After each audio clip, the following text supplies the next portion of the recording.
Managing Director and Partner from BCG as our moderator for today.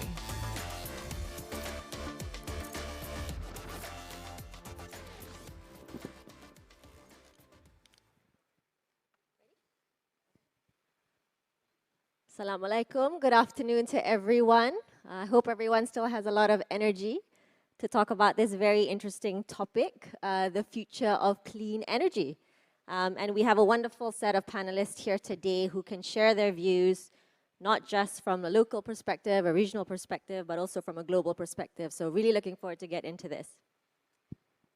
So as everyone knows, climate change and the climate crisis is a big issue, and clean energy and renewable energy is an important part of that, especially in Southeast Asia, which represents quite a large portion when you think about energy consumption, I think fourth largest in the world, and specifically also looking at the opportunity that renewable energy and solar energy in particular brings to the region as well.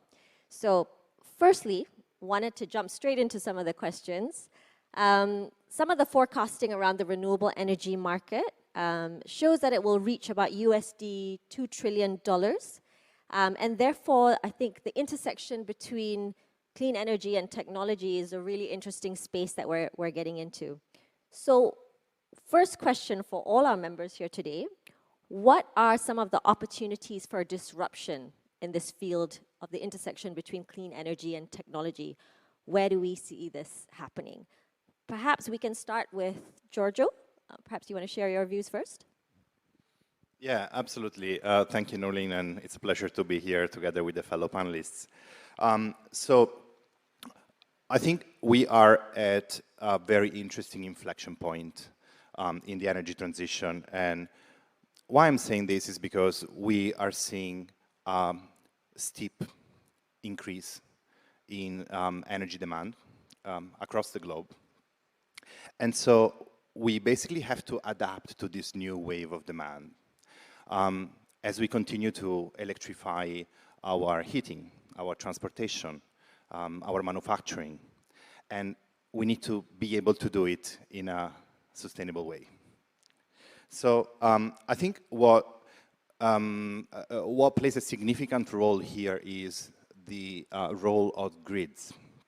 And in particular, if you look at Asia and Asia-Pacific as a region, grid interconnection is really, really important because we need to be able to transport the renewable energy from the resource-rich areas to the areas where we consume power.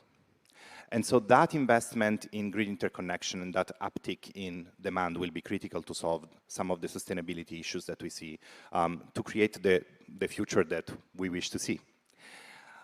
Regarding disruption, well, sorry, I work at Google, so A and I are the two letters that come to mind.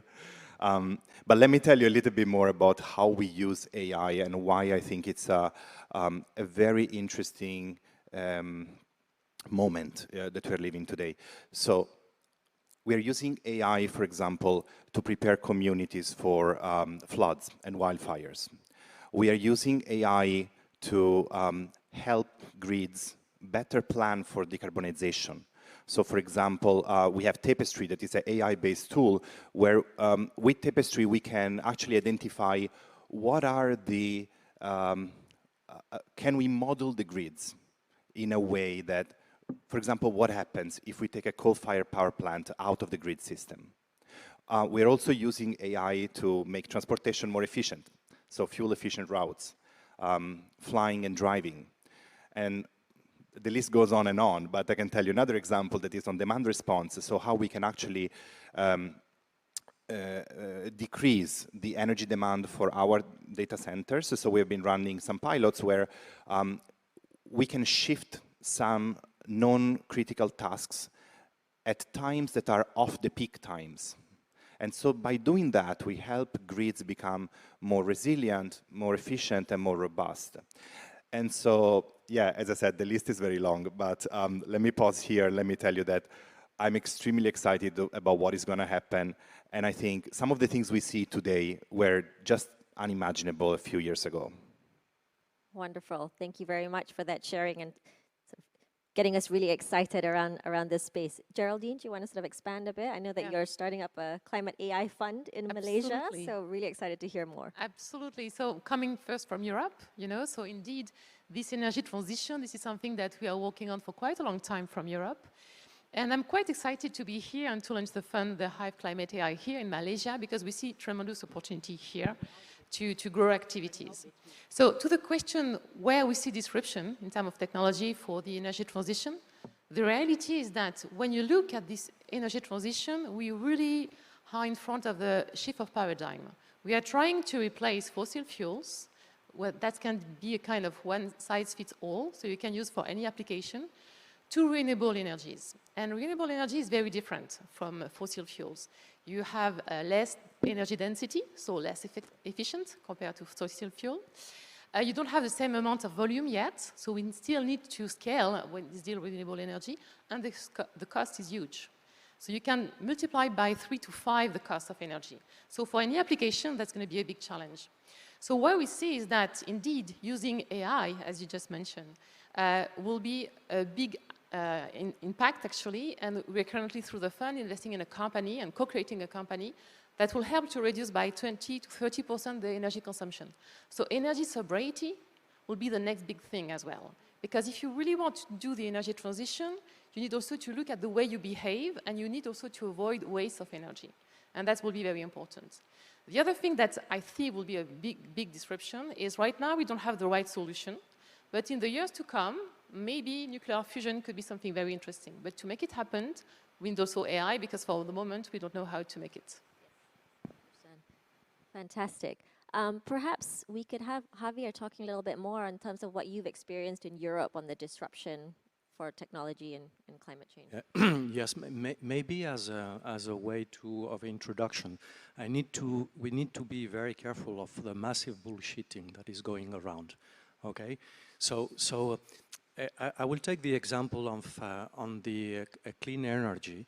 I think there will be 2 waves. In fact, we are probably seeing a first wave that is mitigation technologies, another wave that will be more with disruption technologies.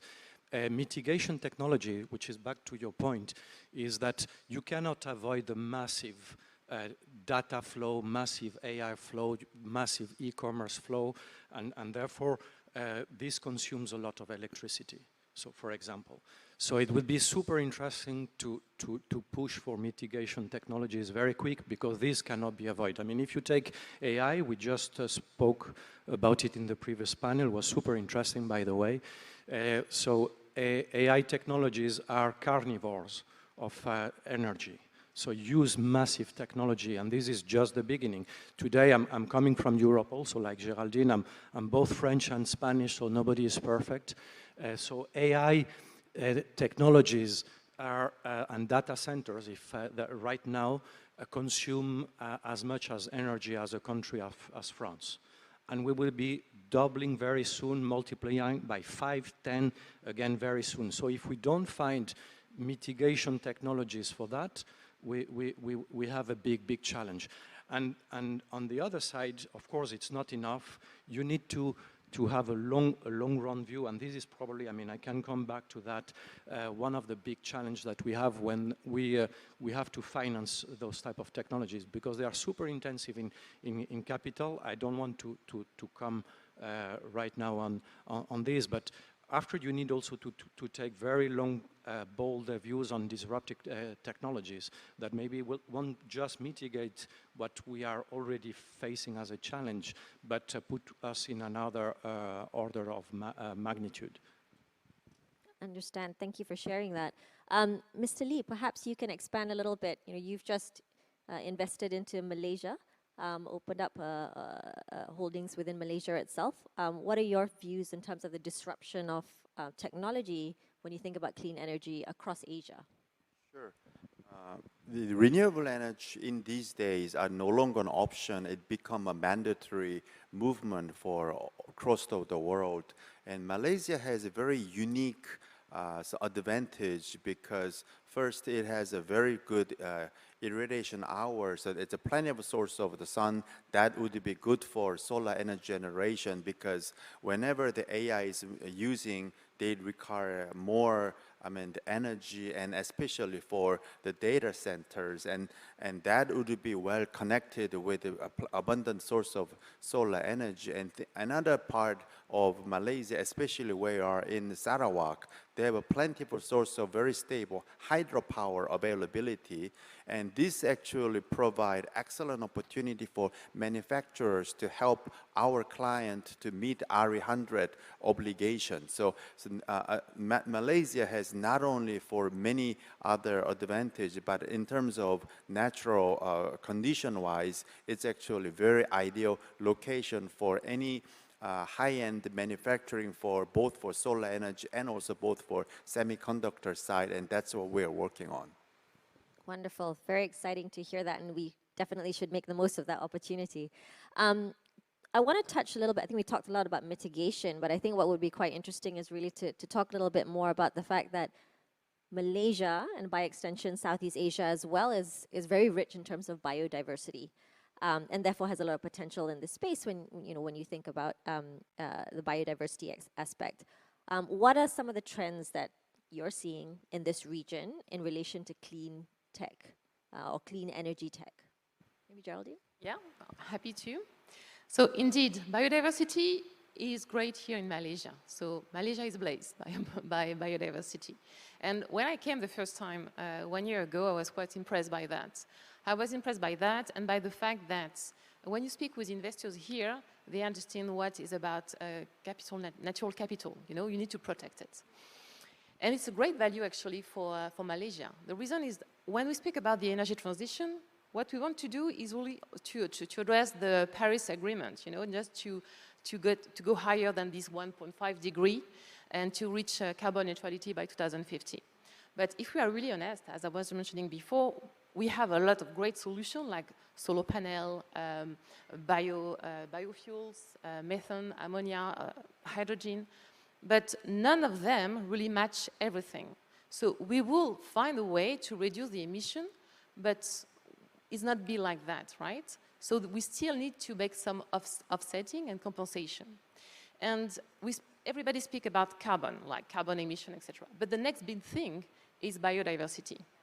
It's because recently we had the Global Biodiversity Agreement saying that by 2030 we need to conserve and restore about 30% of land and ocean. It means that regulation will come also, as for the carbon credits. And I can tell you that in Europe, for example, we have a lot of banks already looking at new products, new incentive to go to biodiversity protection.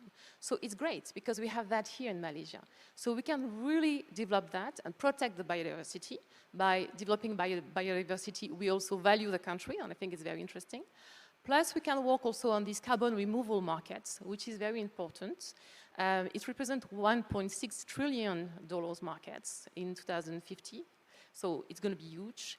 And here we have two ways to do it. We can do it by technology, but we can do also by nature-based solution. And nature-based solution will be very interesting because you can really regulate. Because when you speak about climate, it's not only about technology. The nature by itself helps to really regulate the climate. So that's why it's very important to have both. Myself, I'm a biologist. I enter into the semiconductor industry and innovation for, very deep tech solution. So I always love to combine both because we need to trust also, the nature in a way. So for me, the biodiversity will be key. The additional thing that will be very interesting also for Malaysia by protecting the biodiversity is, as I said before, we can't do if we don't have the right data. And to have the right data in biodiversity, this is something that everybody is looking for right now. So really focus on that. They're going to great value for that. And it's great because we can also value satellite application. Everybody's doing Earth observation everywhere, but has never been really monetized. So by working on that, we can solve this the problem of the energy transition, reach carbon neutrality, but protecting the nature, protecting the biodiversity, and generating additional value to it. And this is what we're also working on that through the fund. Yeah, and Geraldine, I think in our previous conversation, you had mentioned something about a piece of work that was, or an approach that was done in Costa Rica, which you thought was an interesting approach for Malaysia when you think about palm oil as well. Perhaps you can talk a little bit more about that. Yeah, thank you. Palm oil, actually, it's really interesting. I can tell you when you speak about palm oil in Europe, people are like, okay, no, we are Article 9 fund, we can't speak at all about palm oil. But it's quite interesting as well because indeed, with palm oil, we have lost a bit of biodiversity because we had to plant, and it's a very interesting economy. It's growing economy, and this is something that we need to develop.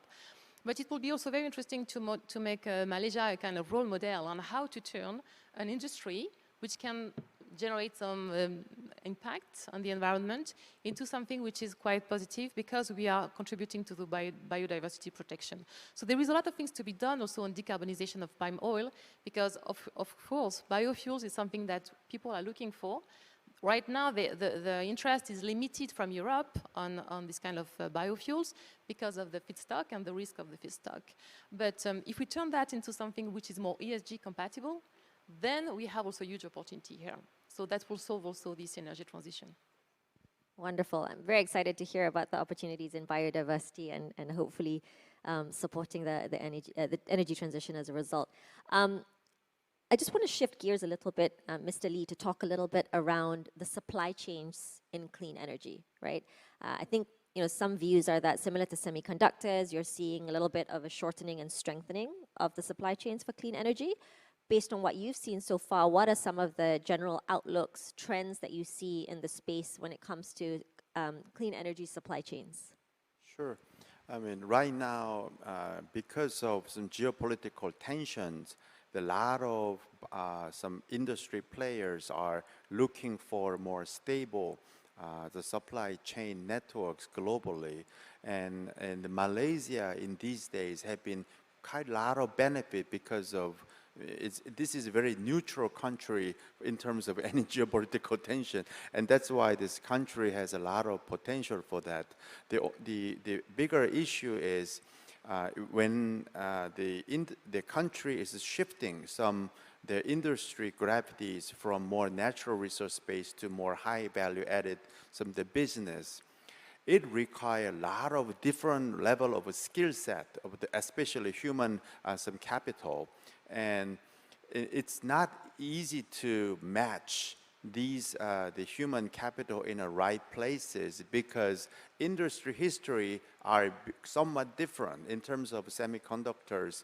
The Eastern Asia, 3 countries, Korea, Taiwan, Japan, has been dominating global supply chain of all of these, some of the semiconductor side, bringing some of this industry player into, especially the country of Malaysia. There's a lot of challenges. And good thing is level of the educated student coming out of good Malaysian schools are quite excellent level. The problem is there is a strong mismatch between some actual the students who is looking for job opportunity versus the company who needs to hire for different skill set, because the industry-wise still need to having some learning curve to make the gap. And in fact, actually, there's almost 1 million some Malays people who studied in here and living in Singapore, and this is a substantial drain, actually, leakage. And we're trying to help to find way to bring all of this skilled and with the student with a lot of potential to working in this exciting industry to make actually the Malaysia become more vital some of the player in this market. And so the combining with the renewable energy opportunity with also, I mean, today, I mean, the Prime Minister was stressing out how the Malaysia will be working on the semiconductor, the industry. That was actually very helpful, the gestures, and I think, so we will do our best to try to team up with the local universities, with other manufacturing companies. So it's the marrying between the opportunities in terms of the industry itself, but also the clean energy opportunity. But the issue is really making sure we have the right talent and the capabilities Yes, I mean, support. we are proudly operating world-scale manufacturing facilities instead of Sarawak. And in fact, Sarawak is even bigger than entire Western Malaysia, and we have only 2.5 million population. So from the beginning, it's hard to recruit actually people from the beginning. And so yesterday and today, we're discussing with many government bureaus trying to help us to finding some the right actually human resource, and this would be quite exciting time to do so. Very exciting to hear. Javier, do you want to add on anything more? Yes, just to continue on this idea, because I think it was super interesting. In a previous life, I was heading Kazana in Europe. So I was involved in the tech investments and heading the European, well, the international office from London. So, I think there's a mega trend that is there, which is, of course, this Chinese issue. I mean, you refer to it without mentioning it.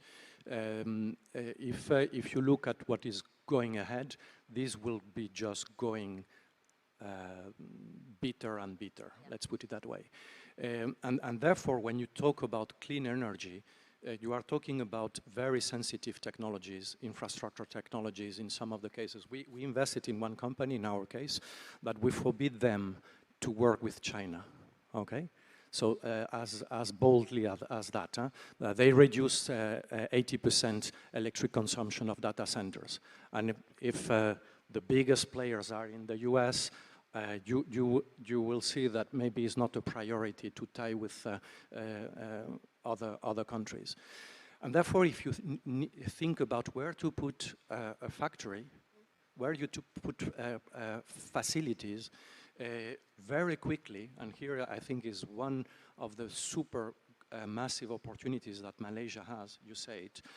Malaysia is perceived as a very neutral country. You have amazing hubs already. I mean, Penang, I had the chance to go several times to Penang, and there's others. So I think it's very timely, this type of conference, and I will say from a European point of view, to create much more bridges with the Europeans. And by Europeans, I don't mean only the British, okay? So there's other countries. I mean, I know that for Malaysia, it's very, very complicated to look beyond London, not even Great Britain. But there's many, many other countries. I think it's the right timing, probably, to think about this. And if you push a bit further, you will have to think about other neighbors that are super tied to China, which are maybe below the radar right now. And when the things will pop up again, Malaysia will become even more interesting. So if we are talking since this morning of setting up offices in Southeast Asia, yes, there's other alternatives, as we know for the moment, and everybody's rushing to a neighboring. But again, if you take that view, probably is the right timing to push this further for the reasons that you say and the ones that I'm adding. That's really interesting, and it's also heartening to think about the fact that I think on our panel, both of you are both from the European offices as well, so and not London, so positive thing as well. So really glad to see that. So we talked about investments, right? And there's greater opportunities for investments coming into Malaysia in terms of clean energy and technology. So there's a range of these that we're seeing right now, from green maritime to ecotourism. What are some of the developments you're seeing in the ecosystem? You know, could be broadly, you know, across Asia, globally, or even in the region. Perhaps, you want to go? Yeah, sure, Norli. Let me maybe share how we look at investments in our industry and ecosystem, which is the digital economy. And so, first of all, we want to make sure that we create growth opportunities for all businesses of all different sizes to become more and more competitive in their in the digital ecosystem. As part of this, last year we have signed an MOU with the government of Malaysia that is around 4 different pillars. The first pillar is providing skilling opportunities for 300,000 Malaysians by 2026. We also want to explore the potential establishment of a data center to power digital services. We want to accelerate AI innovation to boost economic competitiveness, and we want to develop cloud-first policies for the AI economy. So this is the content of the collaboration, the 4 pillars of the collaboration. And particularly in my area, that has to deal with data center and energy supply. So I would like to say that the energy landscape is very critical. Why the energy landscape is critical? Of course, because we are looking at a growing demand of electricity, and we need stable and reliable electricity in order to operate the data centers effectively. At the same time, there is no better way to operate data centers than on clean energy. So we are in this transition moment where we see many of the markets around Asia Pacific creating new policy frameworks, creating new ways where energy users like us can go out and procure carbon-free energy directly. So carbon-free energy procurement avenues. So I think this is a really important issue, and when we look at how we operate data centers and how we grow in different markets across Asia. Wonderful. Géraldine, do you want to touch on a little bit more about what you're seeing in terms of investment opportunities? Yeah, absolutely. So as you mentioned, indeed, the energy transition will require a lot of investments. So it could be very capital intensive, right? So it's very important also to get some return of investments. So paradigm shift from fossil fuel, we want to go to low carbon, invest a lot. So it's a great opportunity also to develop new vertical. So to use this investment that we're doing in energy to attract maybe new businesses in Malaysia. And we mentioned green maritime. I think it's a really great example. The reason is that if you look at the shipping industry, it's a huge industry, right? So it represents also 3% of the emission, the global emission, but it's a growing industry because the commerce is growing globally, because the population is growing, so we have more and more needs. So shipping will not stop, shipping will increase. And just the shipping industry represents 5% of fossil fuels in terms of use, so it's huge. And again, they don't have any solution yet. So they need to replace their current energy with alternative fuels. And they need to do that by 2050.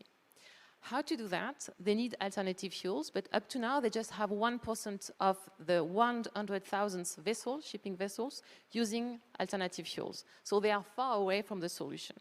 So what this shipping industry and the maritime industry is looking is for countries to invest indeed in renewable energy and to find new trajectory, new corridors to have access to the right renewable sources. So it's a great opportunity here for Malaysia to do that, because Malaysia has also a strong ambition to be the top 10 port country over the world, so that's a strong ambition. Very interesting, because shipping is a lot when you do manufacturing. It's good also to have shipping. It's good for the supply chain management, obviously. And port will become a hub of energy. So if you invest deeply in energy, in renewable energy, you have the ability to develop this kind of businesses, attract more investment from foreign countries, because everybody's looking for the solution. So that's a very strong example. And if we go a bit deeper on that, you mentioned ecotourism. And as you know, I love biodiversity, and so ecotourism is very related to that. We can take the example of Costa Rica. Costa Rica really grew its business on ecotourism because of this willingness to protect the environment. If you combine ecotourism and maritime, you have a very interesting point, which is yachting. And nobody really thinks about the yachting industry. But if you look at it, in south of France, the yachting industry represents 1.5 billion euros annually of revenues. And I can tell I'm currently working on building a relationship between the south of France and Malaysia. So they are very interested to know more about Malaysia, also to make a collaboration on ecotourism with Malaysia, to make collaboration on technologies as well.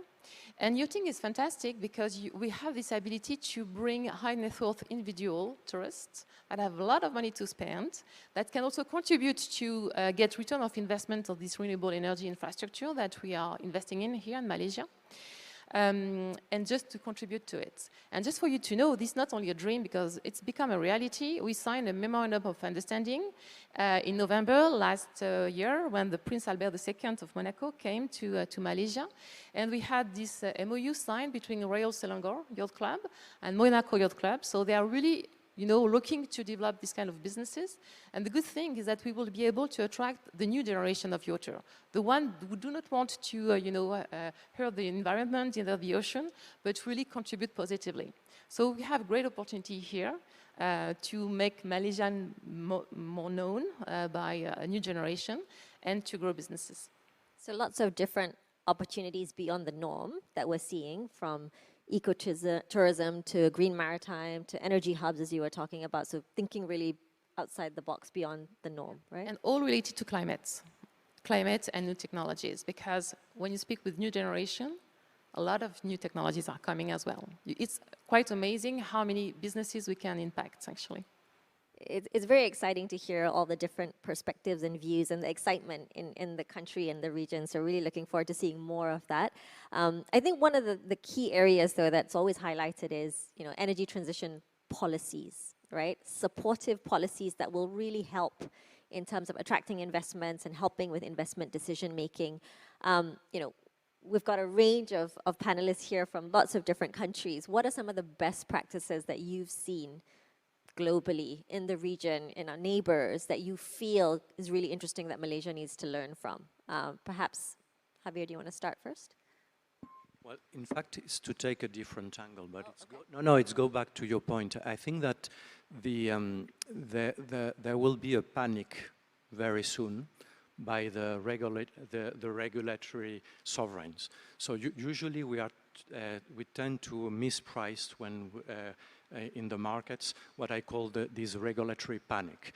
Okay, so the regulatory panic means that a company that sounds super profitable can from day to noon go bust. Okay, so, and I won't give names because this is happening already in other sectors. But why I'm raising that? Because we are mispricing the time effect. So at some point, the curve won't be like this. It will be like this. So, and therefore the risk opportunity will be massively increasing when governments will realize that you won't be tackling the 1.5 target. So this will come very soon. And you will see more social, not pressure, but damages, and therefore government will become even more politically aware of doing something. And there's two instruments there. One is tax, the other one is regulation. But again, it won't be like this. At some point it will break, and therefore you will have a delta that will be massive. That delta can place in a positive way or in a negative way. So you need to be very careful where you will be located from an investment point of view. So I think that this is something that when you look at a cycle, a 10-year cycle, whatever the cycle, this will happen. Sadly, I say sadly because we are facing that. We are on the brink. And therefore, you need to think about financing. And I mean, the elephant in the room is finance. So the elephant in the room is finance, and it means that when we talk about these technologies, the ones that we are talking here, they tend to be capital intensive. And here, again, if you look at it from a sovereign wealth fund or sovereign pension fund, you are long on your timing perspective. And it therefore is very interesting also to have that thinking, how you jump in this longer term and more intensive financing. And I just end with this. Today there's a lot of companies that are orphan of capital. They are orphan of capital because on the one extreme you will have the venture capital industry that is not shy in taking risks. They are risk takers, or we are risk takers, but low intensity of capital. And on the other side, you have the PE guys, the buyout guys, that are more risk averse. They only invest in EBITDA positive companies, and they have the capital intensity. If you are a clean tech company caught in the middle, you have a problem. I mean, pray very, very hard so that you go from that and there very quickly so that you reach the break-even mode. Problem is that those companies have longer-term horizons to reach the break-even mode than let's say the typical AI software ones. So I think, and this is not about the financing gap that we all talk, it's a mental gap in the industry. The mental gap means that on one side you have PE that have the intensity, the private equity intensity, but lacking the intensity, let's say, to take the risk because they go to in EBITDA positive companies. On the other side, you have the VCs that they tend to go, but it's exceptions that you will be investing in companies like these clean tech companies that need. But again, and I end with this, if you take the long-term view that at some point the trajectory won't be like this, but will be like this, and therefore that you are on the right side of the delta, maybe it's a huge opportunity ahead. I mean, if you look at it from a financial point of view. Yeah. Do you want to go? Yeah, I just wanted to add indeed that the financial world is very supportive for this climate change. You know, ESG is coming from also the financial institution. And I think I really believe that they can be also very creative, you know. Sometimes the financial world is like, this is my rules, but sometimes they can be also very creative. And up to now, the blue bond, the green bond hasn't been so well used, but this is something that I know they are working deeply on. So that might be also something that will help, exactly what you just mentioned. But as you mentioned also, regulation is key, tax is making the change. So right now, if we spoke about maritime, for example, if the maritime industry started to really to go greener, it's because of the tax. They have huge amount to pay actually that will really increase the costs. And we are going back to this question of cost. So anything that will make possible to maybe change the way the cost is distributed or across the value chain, to value the right behavior, that will make a big change. And what we need to do is to make this climate a new economy. Not only constraints, not only taxes, but new value generation. And that will be the way actually to go. Okay. And just one point, what I really appreciate here in Southeast Asia, this is the collaboration, the willingness for collaboration. Because we will not solve country per country. We need to collaborate. So this is what a lot of companies are currently doing. And again, here, the world of data and AI can be very helpful because AI is here to solve the complexity. We use data for what we want to do, right? So solving complexity, helping us to find the problem, and maybe collaborate more will be the right place. And I think you had mentioned previously the ASEAN collaboration is something that you thought was quite interesting. Exactly, exactly. Very interesting because, as we mentioned, this is not something that will address country per country, but we need to join forces, exactly. And here, data and AI can really help because a lot of people don't want to share their data. But there is a lot of solutions that make possible to collaborate on the data level, and this is what we are investing through the fund. Fantastic. Mr. Lee, do you want to go ahead next? Well, I think we're living in very exciting time that we're proud that, I mean, we are also investors and manufacturers that we believe we are helping Malaysia changing the core industry. And as Géraldine mentioned that we are changing from palm oil, instead of using for the fuel, we're changing it into totally different material that can be used for wind blade materials. So we would like to be the largest supplier both for the solar industry and also the wind industry from the same location. So I think that would be a big change. And I think, I mean, the Malaysian government has been extremely business friendly so far. As I mentioned earlier, our biggest challenge is whether we can actually source right skill set, actually engineers in time. So we're working on it. I think beside that, I think that the country has a lot of potential to push for especially for the clean tech industry. And I think there are a lot of good potential, but still there's rooms to fill up.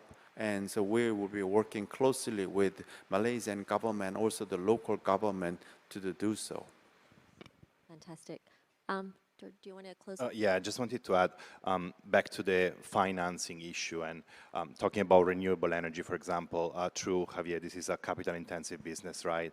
So, back to the regulatory frameworks, right? How do we unlock this obstacle? Like we have seen the corporate sector being active in geographies, in markets where corporate power purchase agreements are allowed to support these projects come to financial closure. So sending that demand signal is super important. Examples around the region, of course, we have seen a lot of movement. In Malaysia, we have seen the corporate green procurement program. We see the new large-scale solar round. We have seen changes in the regulatory framework in Japan, for example, where power purchase agreements were introduced. And because of this introduction, the corporate power purchase agreement sector doubled from 2022 to 2023. Bloomberg has estimated 9.7 gigawatts, so a record high of signed corporate PPAs just in 2023. We also see other solutions. In India, for example, we have seen captive power purchase agreement. What does it mean? An end user can invest in the renewable energy asset, and provided that the end user consumes at least 51% of the megawatt hours that are produced by the solar or wind or clean energy power plant, a lot of benefits get, the projects gets a lot of benefit. So Thailand also, new revision of utility green tariff. So a lot of different movements, but bottom line, policy is super, super important. Because if we have this policy framework, policy is key. It can accelerate the energy transition by enabling renewable energy or carbon-free energy procurement avenues. So I think it's really, really important that we think about this as an holistic problem where financing, policy, and the different stakeholders are coming together. Fantastic. So I think we could keep going on and on, but I believe we are out of time. But perhaps in closing, I would just like each of the panelists to give me 1 or 2 words only to describe how you feel that the future of clean energy is for Malaysia in particular. Perhaps we can start with Géraldine and finish with Giorgio. I will say one word, very promising. Wonderful. Mr. Lee. I think the focus and collaboration. Collaboration. Yes. Massive and needed opportunity. Opportunities. Sustainable growth. Wonderful. Very exciting. So with that, everyone, thank you very much for my panelists for joining us this afternoon. Thank you.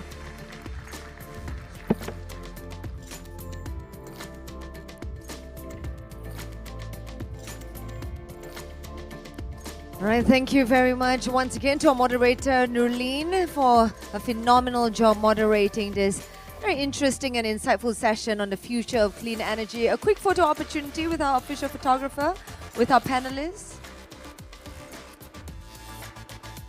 All right, and of course, if you have any questions, you may take it offline as well. I believe our speakers are very approachable, so if you have the opportunity, just grab them by the arm and ask away any questions that you may have.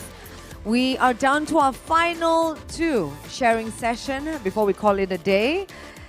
And coming up next, ladies and gentlemen, you might want to stay in the ballroom for this, as we are about to share with you how we can break out of the mold, doing it the Malaysian way. So coming up next, ladies and gentlemen, allow me to introduce our next session that celebrates innovative approaches to entrepreneurship. Breaking out of the mold, doing it the Malaysian way is the title of our next sharing session, where we're going to hear from an inspiring entrepreneur who embodies the spirit of innovation and resilience. Ladies and gentlemen, let's put our hands together and welcome on stage our next speaker, the beautiful Jessica Liu from AppWorks, to share with us more.